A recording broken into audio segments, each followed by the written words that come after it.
Doctor, it seems there's a shock among the Omani public over Iran's targeting of ports and vital areas in the Sultanate of Oman. I mean, the Omani people today can't fathom that Iran is targeting them. Say anything but Iran, and you can't blame them, honestly. It's likely due to Oman's positive stances toward peace between Iran and the rest of the world. Listen to me, Brother Jamal, we can't generalize. I'm Omani myself, and I'm telling you that Iran is the one that targeted these sites, and I say this in all the media. Assalamu alaikum from the UAE. This is Gulf Uncensored. The Kurdish people, descendants of Salah ad-Din al-Ayyubi, dream of an independent entity that bears their name. And they live spread across 4 countries, Turkey, Syria, Iraq, and Iran. And all these countries refuse to let them establish an independent entity, holding firm to their territorial integrity. Perhaps the Kurds have the right to keep dreaming, and certainly the states have the right to maintain their territorial integrity. What matters to me in all of this is that there's a common proverb among the Kurds. This proverb says the Kurd has no friend but the mountains, referring to how everyone stands against them. Now, as Gulf peoples, are we experiencing the same thing in one way or another? We see signs amidst the smoke of aggression of the ingratitude of many of the peoples surrounding us. The Kurd has no friend but the mountains. If we set aside the fellow Gulf citizen, who is the Gulf citizen's friend? I say this while recalling how Kuwait and most Gulf states supported Iraq during its war with Iran out of nationalism and neighborliness. Continuous and generous support for 8 years. Then the war ended. Then another war began, whose events everyone knows. The invasion by Saddam Hussein of the state of Kuwait. Kuwait, which was the spearhead in supporting him for 8 years.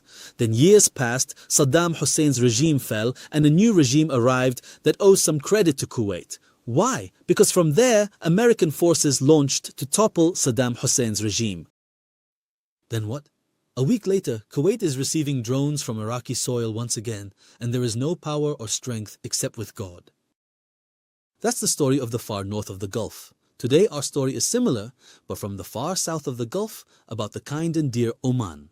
During the full Gulf rush towards supporting Iraq in its war against Iran, Muscat hosted secret talks between the two sides, Iraq and Iran, for a ceasefire.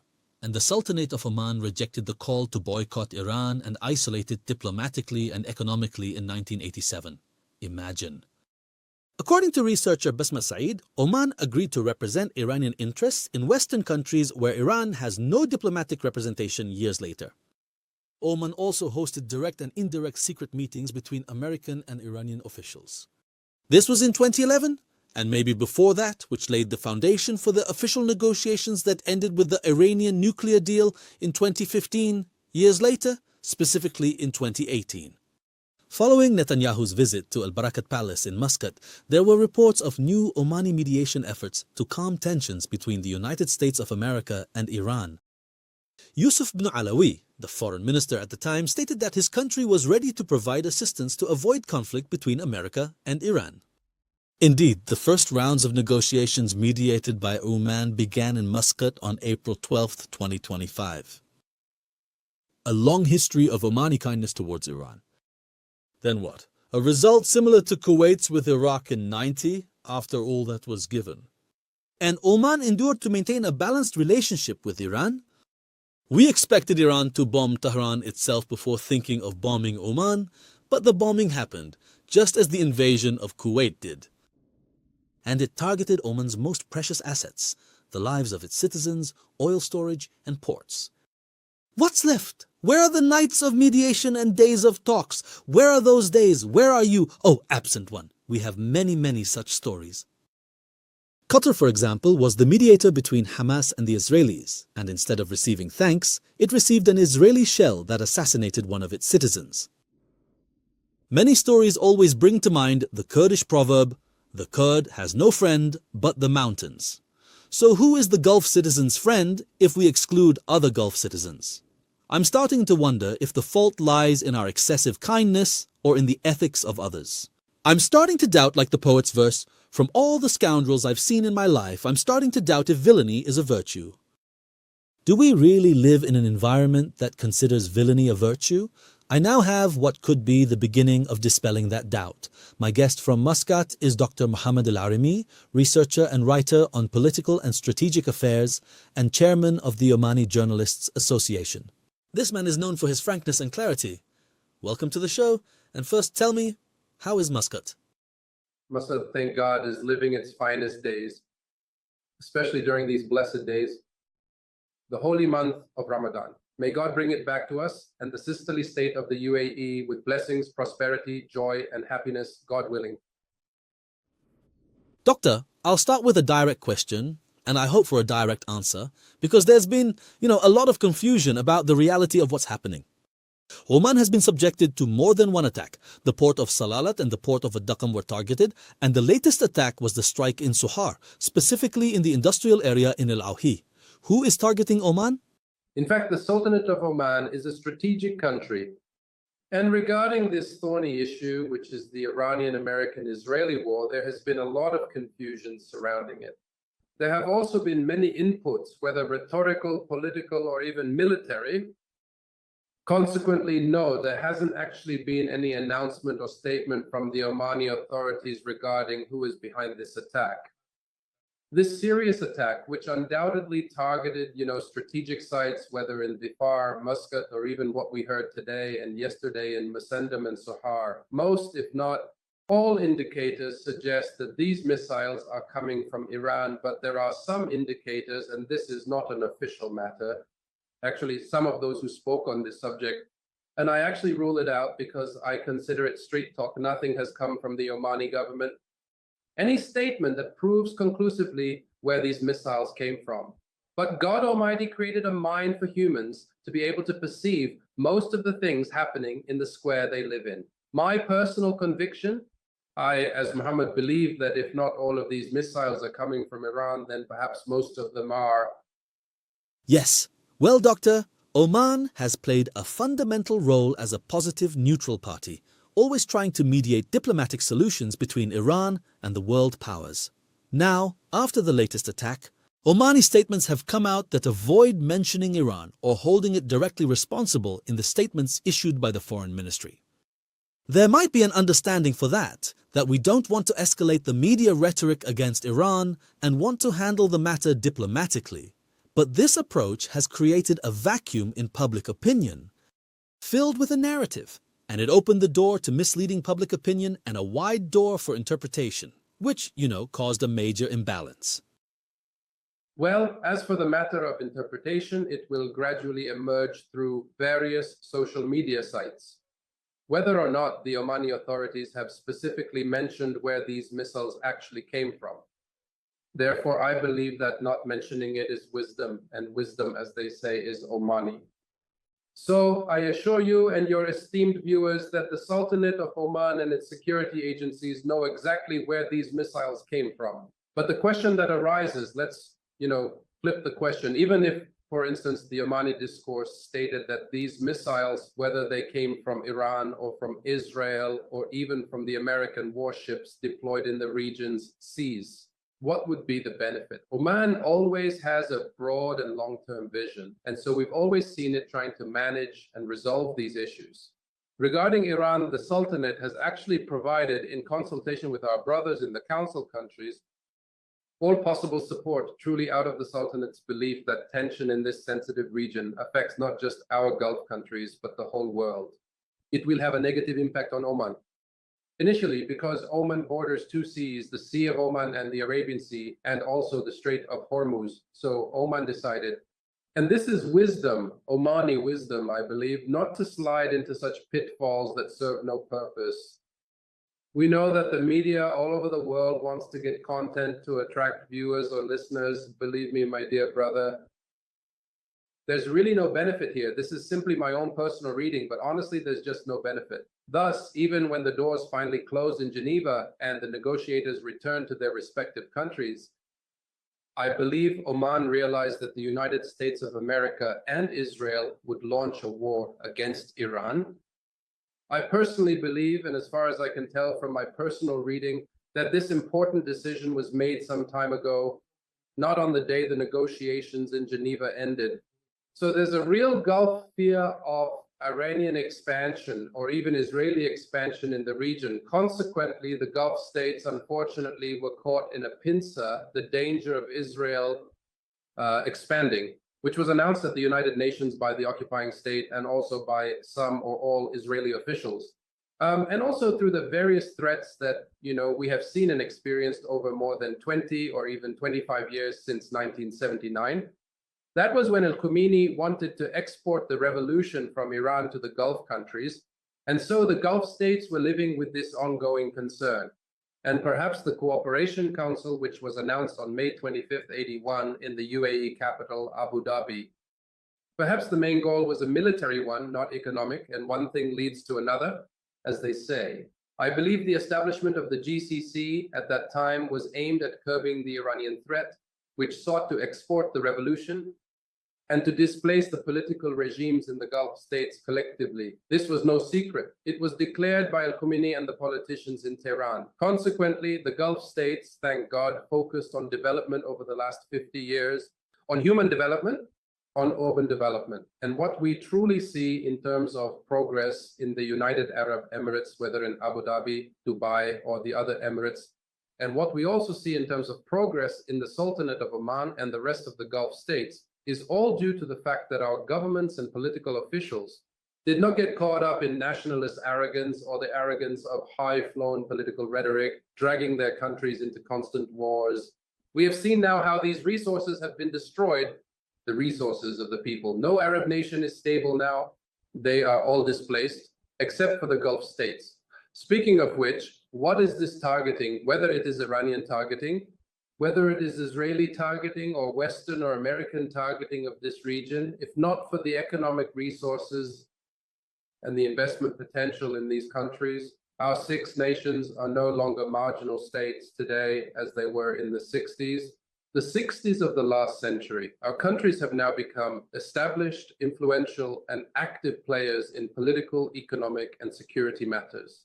And the entry of the Kingdom of Saudi Arabia and the United Arab Emirates into the most important economic organizations like BRICS is the greatest proof, really, of this excellence and this development for which we are truly envied by many countries, whether in our region or outside of it. But doctor, it seems there is a shock among the Omani public regarding Iran's targeting of ports and vital areas in the Sultanate of Oman.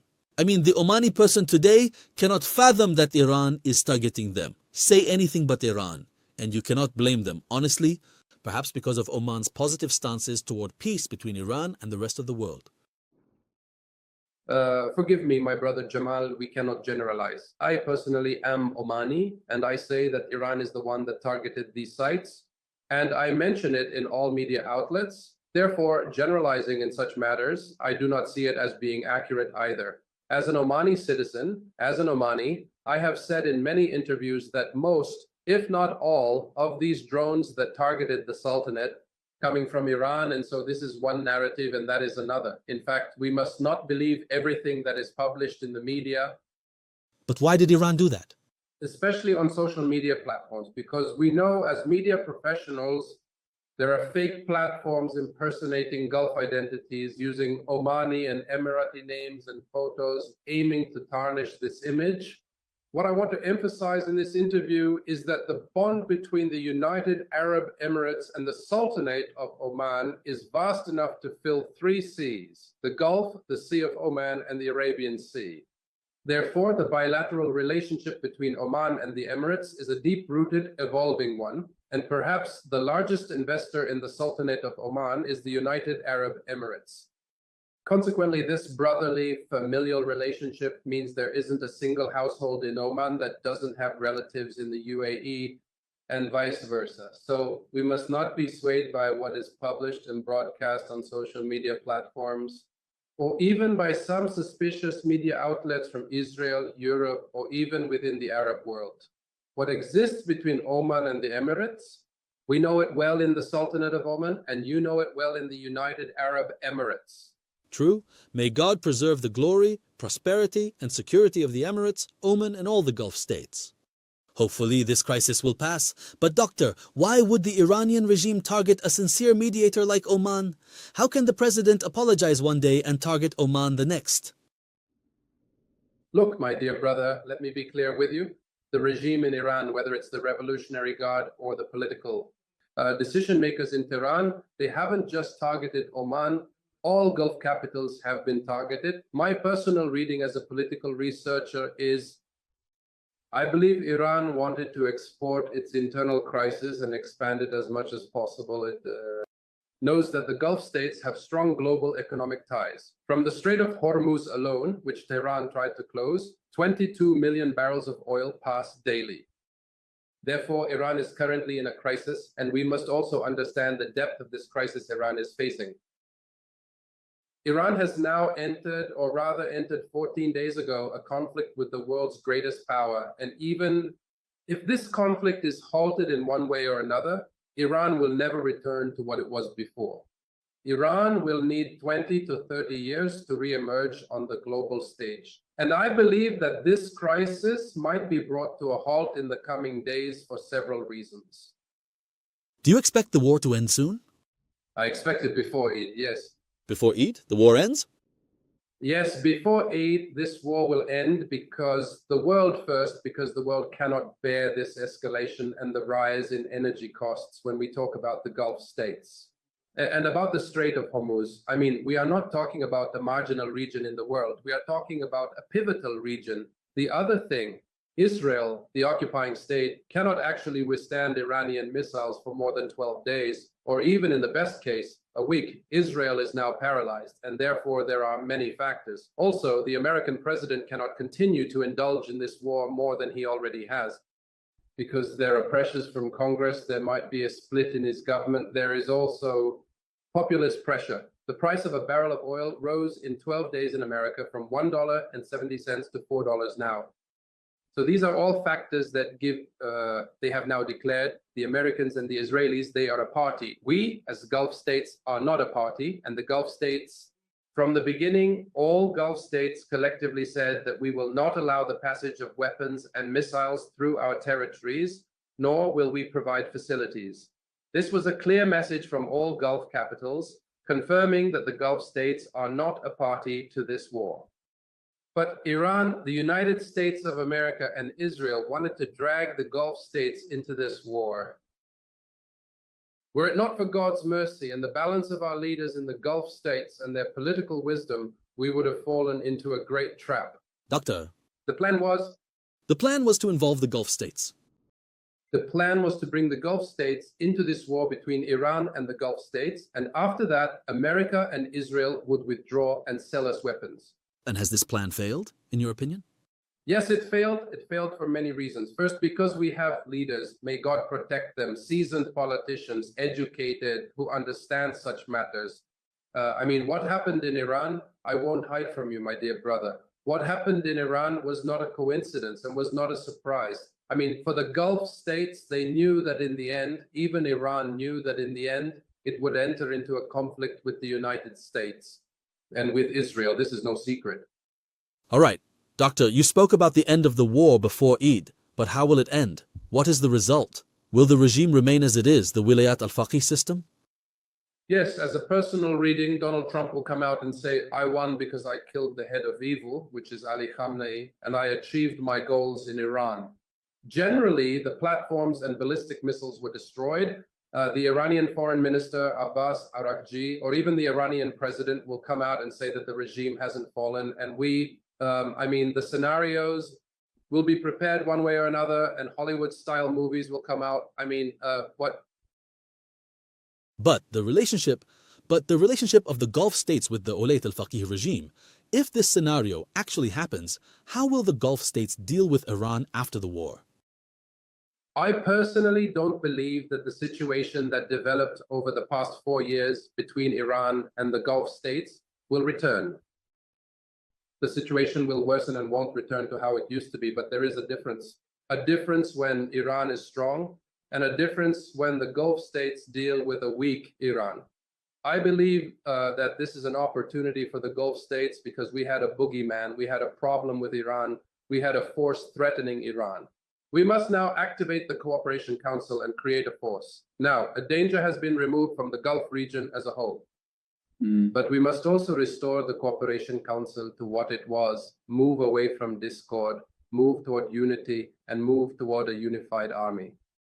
And to realize that this scenario that happened with Iran might happen again in 10 or 15 years. The Cooperation Council was established in the early 80s to face Iranian threats. Today, what we feared has happened: Iranian aggression against the 6 countries, ballistic missiles, drones, and the closure of the Strait of Hormuz.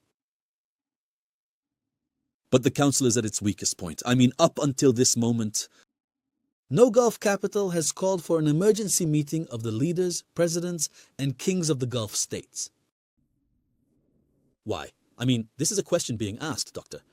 Well, look, my dear brother. First, I agree with you that the Cooperation Council is no longer what it used to be. And politically, this has, many different facets. The Gulf states in 80 and 81 were simple states. They were, I don't want to say marginal states in the regional system, the Arab regional system, but as these states grew and their interests expanded, and with interests also clashing, everyone worked individually. So every cloud has a silver lining. My dear brother Jamal, every cloud has a silver lining. There's no shame in making a mistake, but the shame is in persisting in it. Now, we've all felt that there's a danger facing the Gulf region countries, and we've dealt with it wisely.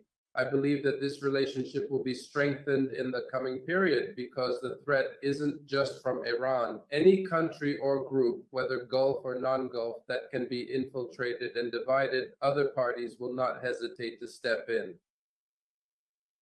Therefore, I believe the politicians in these countries, our rulers, will benefit greatly from what has transpired over the past few days. Well, Doctor, a strategic question. Some say that weakening Iran will give Israel the opportunity to control the region and achieve its grand project. What is your take on this interpretation? That's true, and I agree with it to an extent, but also toppling the regime in Tehran is not, in my view, in the interest of the Gulf states when we talk about Iran. We're talking about a very vast geographical area. When we talk about Iran, we're talking about multiple ethnicities. When we talk about Iran, we're talking about 95 million people living there. Therefore, we don't really want for Iran, nor is it in the interest of the Gulf states collectively for the current scenario in Libya and Iraq to be repeated on Iranian soil or geography. I mean, we've seen enough of what happened in those countries. Undoubtedly, if the situation in Iran worsens and the government falls, the Gulf states will face many dilemmas and numerous problems, which in fact the Gulf leaders are well aware of. It's enough for the Gulf states that the military threat Iran once posed has now collapsed.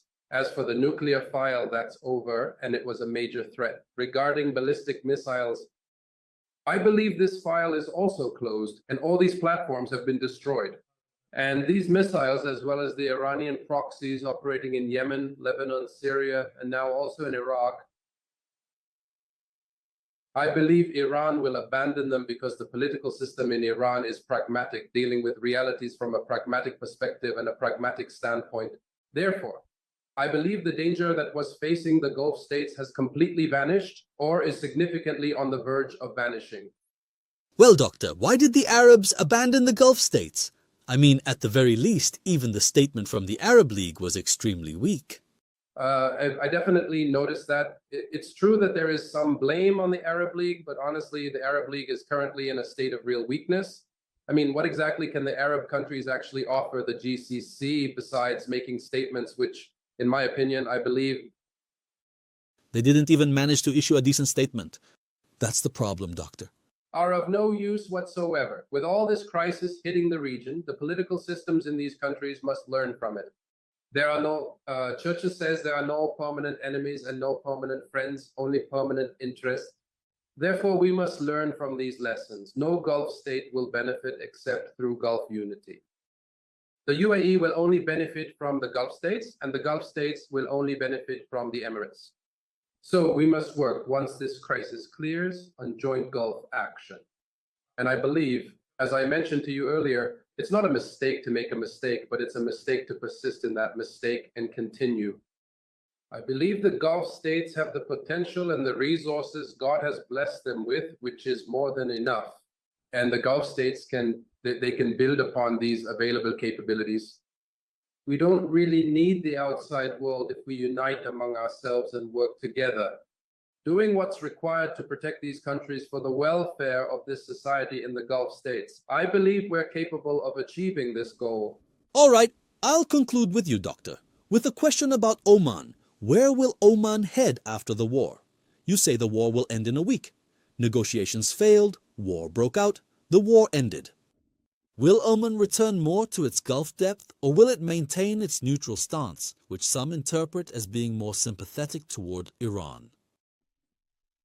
Look, first, we want to clarify that these discussions and these mediations carried out by the Sultanate of Oman succeeded in 2015 during Barack Obama's presidency, when the United States of America wanted these negotiations to succeed. Regarding the discussions that took place over the past year or two, which ended in Geneva, America did not want these negotiations to succeed. Donald Trump, and since the start of his rule 1 year and 2 months ago, he had the goal of bombing Iran and also ending the political system in Iran one way or another. And I don't rule out, in fact, that he has ambitions in the region. And he mentioned 2 or 3 days ago that he wants to control the Strait of Hormuz. Therefore, regarding your talk about Oman in relation to its Gulf depth, I believe Oman, over the past years, has not detached itself at all from its Gulf depth, but it understands and perhaps it reads history more than other Gulf states. Oman reads history and learns from it, because if you don't read history, you will repeat the scene of history, all over again. It knows that Iran is a neighboring country, and therefore no one can play with geography and history. Our problem? We in the Gulf states believe that Iran is a state. Iran doesn't see itself as a state. It sees itself as an empire. And we also, in the Gulf states, must deal with this reality and not truly enter into a clash or a war with Iran, because the capabilities will not be equal or balanced. Iran always... Doctor, the Gulf states don't want a war with Iran at all. So we must work on achieving diplomacy on the ground, and this is what the Sultanate is working on. I just want to emphasize to you, my dear brother, that the Gulf states do not care much about who rules Iran. This is an internal matter for Iran, but Iran must also respect these countries. And diplomacy must be present. By force, we will not achieve what we aspire to. Destruction will occur, and problems will occur that perhaps some countries outside the Gulf region want for this area to become critical. And it is intended for this region to also go backwards. This development that we see in the UAE and in Oman and in Saudi Arabia, these economic development projects might bother some countries, whether in the Arab world or even outside the Arab world. We must realize this inevitability and this truth. And I emphasize what I said earlier. We must benefit from this crisis and not preoccupy ourselves too much with what exists on the other side in Iran. Iran, we don't care how it lives, how the political system comes or goes, or who rules Iran. This is an internal matter for them. So, Dr. Mohamed Alaraimi, writer and researcher in political and strategic affairs and president of the Omani Journalists Association. Thank you so much, Abu Sakr. Truly, it's good news that the war ends before Eid. God willing, that is the wish, God willing. God bless you, Doctor. Thank you, and thanks to all our viewers and listeners. Hopefully this crisis will pass and we continue with you from the UAE. This is Gulf Uncensored. Stay well. Goodbye.